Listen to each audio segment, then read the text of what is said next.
Eulogies aren't meant to be weapons, but hers was.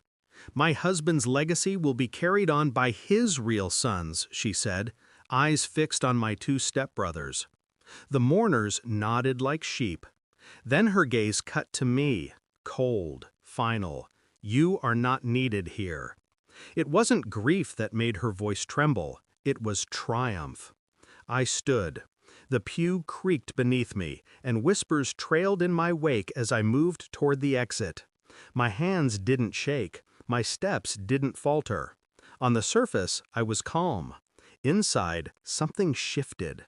Not grief, not loss, something colder. Then he stood, a man no one expected to move, let alone speak. My father's oldest friend. A lawyer who hadn't spoken in years, not since his stroke left him with a permanent tremor. His cane tapped against the wood as he rose, and every head turned. His eyes found mine, and for the first time in weeks, I felt seen. And what he did next made the air in the church turn heavy, like the storm before a funeral isn't over, just postponed. The betrayal didn't begin that morning. It only revealed itself. Whispers had always shadowed me. A sideways glance at family gatherings, a too long pause when bloodlines were mentioned. I never gave them weight. My father's hand on my shoulder silenced them all. Until now. She had been waiting for this moment. To erase me. To cut my name from the stone before it was carved. I replayed her words on a loop. Real sons. Not biological truth, but her truth.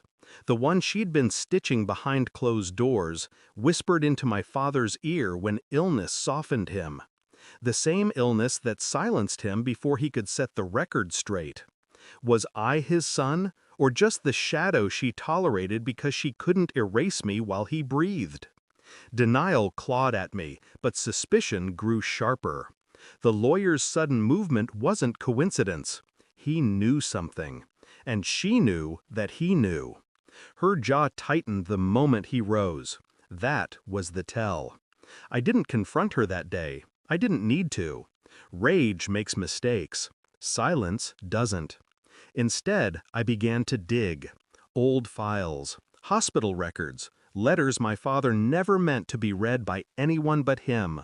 I traced timelines, pieced fragments together, and then blood, DNA, the truth written in cells and percentages, science where lies could not breathe. But I didn't run to the test like a child begging for certainty. I moved with precision, quiet, detached. Every step a blade pressed against the truth, testing how deep I was willing to cut. My nights were filled with silence, my days with shadows. I watched her, the widow dressed in black, but her eyes too quick to dry. My stepbrothers stood taller, bolder, now that I was shrinking into the background.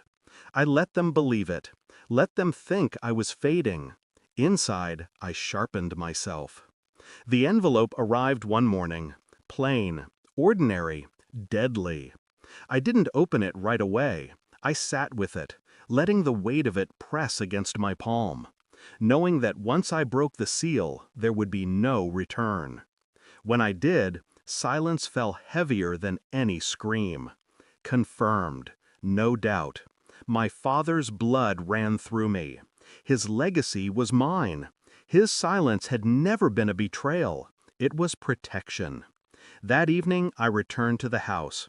I laid the document on the table in front of her. No words, just the truth, clean and undeniable. She faltered. Her eyes scanned the page, lips parting, searching for air that wouldn't come.